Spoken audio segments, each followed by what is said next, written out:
What happens when a trainer's fearless confidence meets one of nature's deadliest predators? For 18 years, Nancy Hollis danced on the razor's edge with a massive crocodile named Goliath. But on one unforgettable day, that trust shattered in seconds. Could love and experience really tame a creature built to kill? Stay with us, because this is a story of danger, devotion, and a moment that changed everything forever. Welcome to True Animal Terrors, where we uncover the raw, untamed stories behind. The sun cast a golden glow over the chain-link fences and sprawling enclosures of Wildlands Reptile Park, where humid air hung heavy with the musk of damp earth and the faint, unsettling scent of reptile skin. Birds chirped hesitantly above their calls, punctuating the eerie stillness that settled before the day's chaos. At the heart of the park moved Nancy Hollis, not just any crocodile trainer, but the Crocodile trainer. For nearly 2 decades, her name was synonymous with fearless grace among apex predators. She was the woman who starred in every nature documentary, whose viral videos captivated millions, and whose live demonstrations enchanted countless visitors. Nancy's presence was magnetic. To the public, she was a spectacle of calm mastery, petite, unflinching, yet seemingly at one with creatures most would run from. To her colleagues, she was legendary but reckless, fearless to a fault, her confidence bordering on obsession. And to the crocodiles themselves, Nancy believed she was family. She started young, fresh from college at 22, a wildlife biology degree in hand, and an almost dangerous fascination with crocodilians. Nancy volunteered at the park. The directors noticed quickly she had an uncanny way with the giant reptiles. By 28, she was head trainer. By 35, education director and a burgeoning social media star. Colleagues whispered she was the crocodile whisperer, never using fear, never hiding behind barriers, always trusting that connection was stronger than protocol. Nancy's philosophy was simple: if you treat them like monsters, that's what they'll become. But treat them like the magnificent creatures they are, and they'll respect you. And for 18 years, the crocodiles seemed to prove her right. Her videos, hand-feeding massive jaws, swimming inches from alligators, amassed millions of views. The world marveled at the sight of this tiny woman boldly defying death. But behind the all-wildlife professionals whispered unease. Nancy routinely crossed lines deemed too dangerous, entering enclosures without barriers, standing within striking distance of creatures that could kill in seconds, encouraging interactions that violated every safety protocol. Nancy was brilliant, but reckless, said Dr. Sarah Chin, a crocodilian behaviorist. She believed her connection made her immune to their instincts. But the truth is, even the most docile crocodile is still a wild predator. Within the park, the split was palpable. Management loved Nancy's star power, her videos brought donations and fame. But staff whispered fears behind closed doors. Carlos Rivera, the maintenance supervisor, recalls pleading with her, "I begged her to reconsider. Even if you trust these animals, they're still wild." They don't forget that. But Nancy pushed on, dismissing warnings from federal inspectors and animal behaviorists alike. Her mentor urged safety protocols. She brushed it off as fear and misunderstanding. The park, financially reliant on her, allowed it. Minimal safety measures were patched in, but Nancy's high-risk performances continued.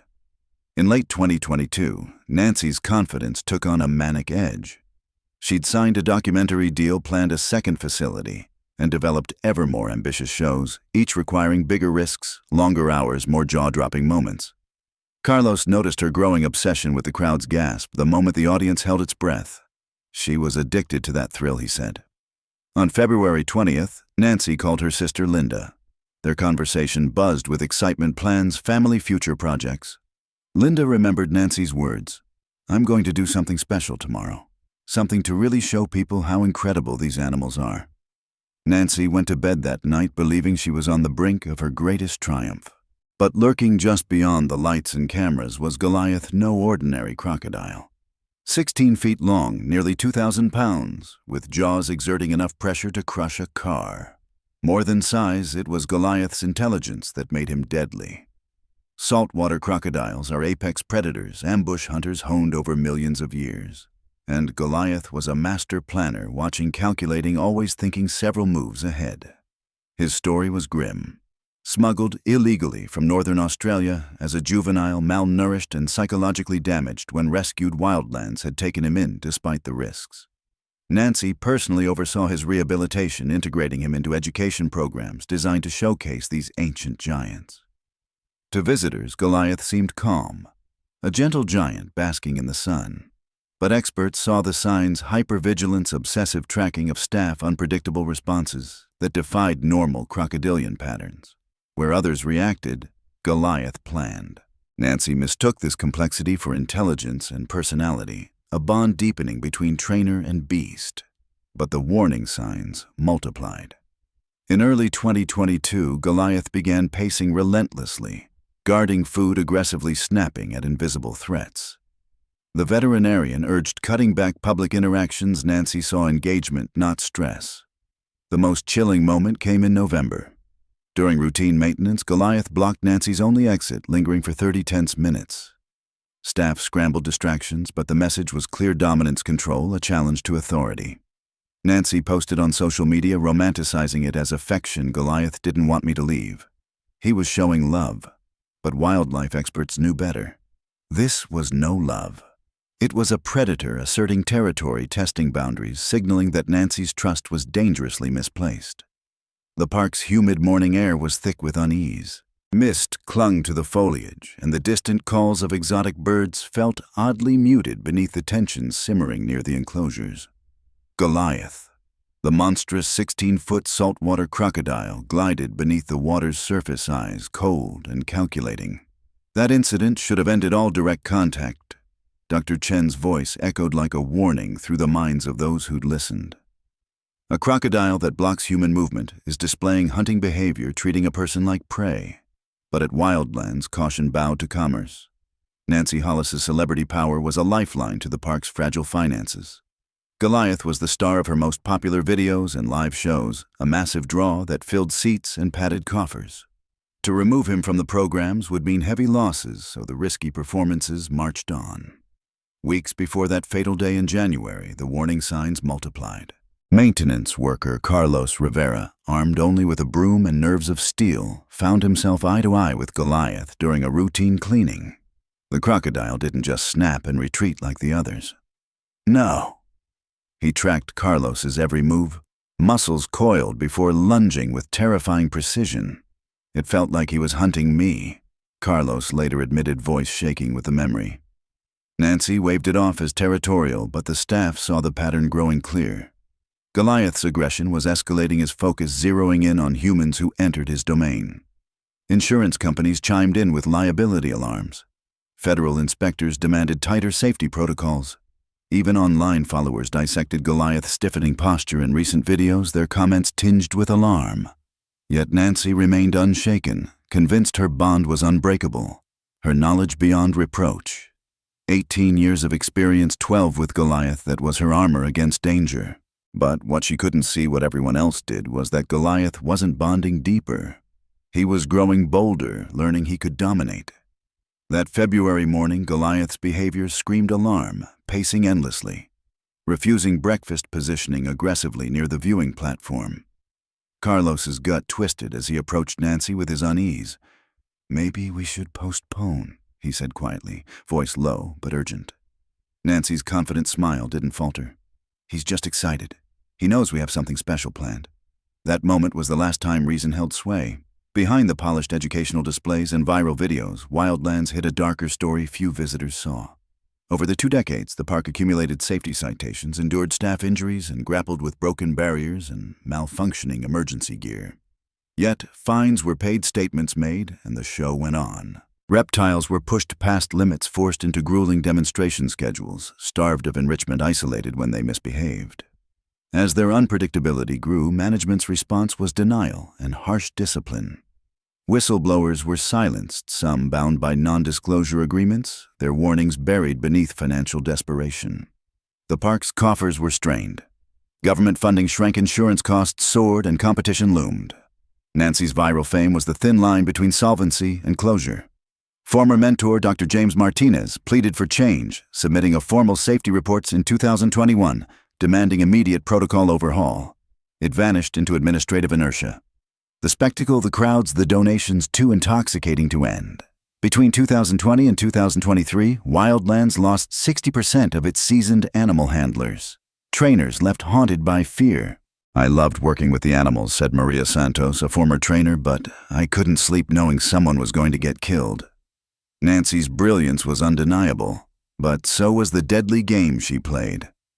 Unlike major zoos that maintain strict separation between handlers and dangerous animals, Wildlands flaunted barrier-free demos touting authenticity, but courting disaster. Her social media empire, with over 2 million followers and a constant stream of documentaries and news segments, pushed Nancy into an impossible spiral. Carlos observed each video had to be bigger, each demonstration more dangerous. She was trapped by her own success. The final warning came in January 2023 when a coalition of crocodilian researchers publicly condemned Wildlands for its reckless human-animal interactions, citing the park by name. Nancy dismissed the letter as academic jealousy, blind to the fact that time was running out. That February 23rd morning began like any other school buses, unloaded a group of excited children teachers bustling with anticipation for a day of wonder. Nancy arrived early, buzzing with plans for her grandest demonstration, yet one that would prove her unshakable connection with Goliath. But Carlos's unease grew as he watched the crocodile's strange behavior, the repeated circling, the refusal to eat the menacing presence near the visitor's deck. "Nancy, maybe we should reschedule," he urged again, voice tight with concern. "He's acting really strange today." Nancy's dismissive wave cut through his fear. "He's just excited," she said with a hint of steel. "He knows what's coming." What Nancy planned next would shatter everything, stepping beyond all safety lines, entering the enclosure itself, standing on the very edge of the water, face to face with a predator whose patience had snapped. The morning sun filtered softly through the trees as a bus full of eager elementary school children poured onto the dusty path. Their excited chatter mingled with the scent of fresh earth and distant water. At the center of it all, Goliath. The massive saltwater crocodile lay motionless in his pool, a prehistoric giant seemingly frozen in time. But those sharp, ancient eyes tracked every movement, unblinking, calculating. Nancy Hollis stood confidently on the safety platform, her voice ringing clear and passionate. She spoke of crocodilian evolution, their complex behaviors, and the urgent need to protect these magnificent creatures. Her love was palpable, her enthusiasm contagious. For 20 minutes, all was calm. Goliath floated serenely, occasionally breaking the surface with lazy breaths, appearing indifferent to the crowd.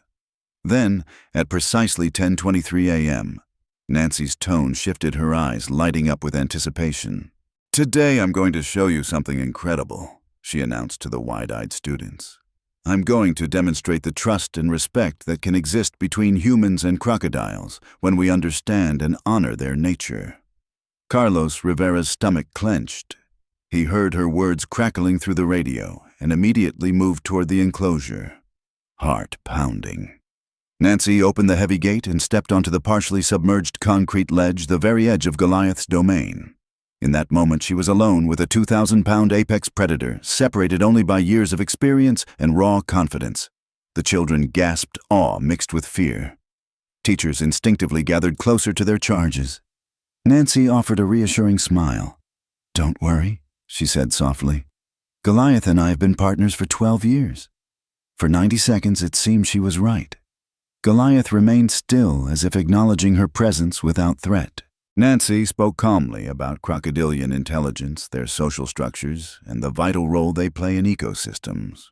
But Carlos, now stationed near the emergency equipment, noticed what Nancy could not. Goliath had shifted. Slowly, almost imperceptibly, the massive beast inched closer to the ledge. His eyes locked onto Nancy's, unwavering. The languid float gave way to a coiled tension, the unmistakable posture of a predator about to strike. At 10:25 a.m., Carlos's voice cut through the radio, urgent and sharp. "Nancy, get out of there now, Goliath's positioning." Nancy heard him but misread his panic. She waved him off, eyes still on the mesmerized children. "Goliath's fine," she replied lightly. "He's just curious about our visitors." Those words would haunt the air. At 10:26 a.m., the water erupted. In a blur of terrifying speed, Goliath lunged from the depths. 16 feet of muscle and raw power surged upward, jaws snapping shut on Nancy's left leg with a sickening crack like wood breaking. The force drove her backward, half falling, half held suspended between the cold concrete ledge and the dark water below, caught in the grip of the creature she had trusted most.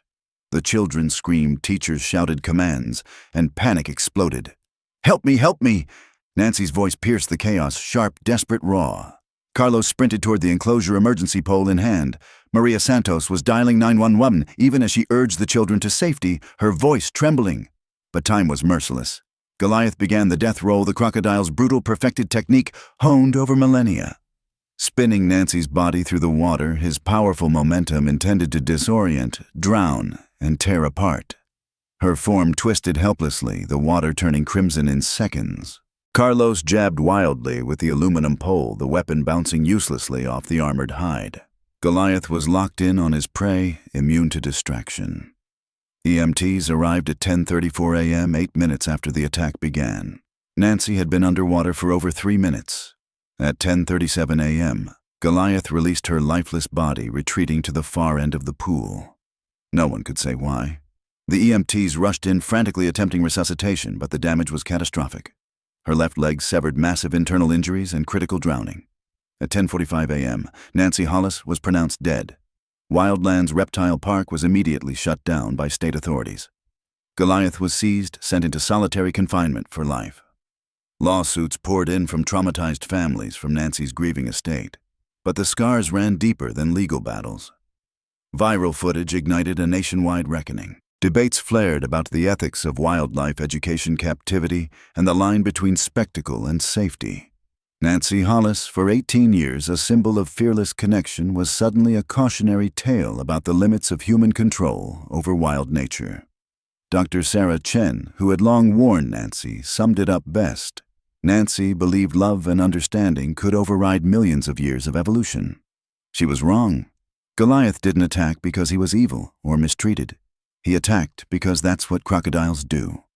Today, a small memorial garden marks the spot where Nancy's life was cut short, bearing a simple plaque in memory of Nancy Hollis, who loved reptiles but forgot they were still wild. The 37 children who witnessed those 3 minutes are now teenagers, forever marked by a lesson no textbook can teach: that wildness cannot be tamed, only temporarily contained. Nancy died doing what she loved, educating, inspiring. But her death was preventable. A tragic convergence of overconfidence, institutional failure, and the unyielding laws of nature. What Nancy's story really shows us is the fragile line between courage and risk, and the undeniable power of respecting nature on its own terms. Have you ever faced a moment where confidence met danger? Share your thoughts or stories below. We'd love to hear from you. If this story moved you, please like, subscribe, and share to help others learn from it too. Thanks for watching, and remember, respect the wild and it will respect you.